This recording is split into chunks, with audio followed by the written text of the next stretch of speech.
në fakt ne duke filluar që nga dita sotme e hapim këtë urë për qarkullimin e gjitha automjeteve dhe mendojmë dhe vlerësojmë që kjo urë shërben edhe gjatë sezonit turistik në fakt si një shfyrje e gjithë flukseve të le të themi rrugës Milot Lezhë.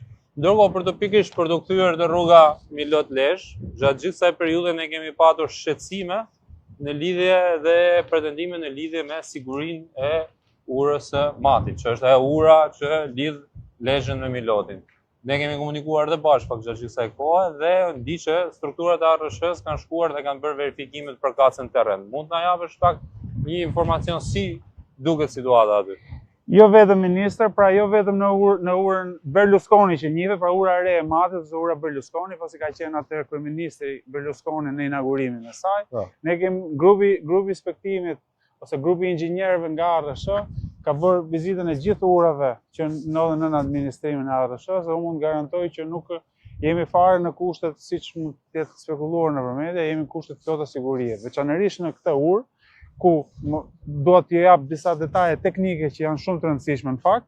Kjo uri ka themelet 20-28 metër. Pra, pjesa që është dhënë në media është shumë më e ulët, më e shkurtër krahasimisht me themelin bazë të kësaj ure. Pra, integriteti i kësaj ure është i plot. Natyrisht ne e mbajmë në mbikëqyrje dhe nëse do të jetë e nevojshme, pra nuk është në këtë moment e nevojshme se domosdoshme, ne dhe do të ndërhyjmë, por struktura e saj është absolutisht e sigurt.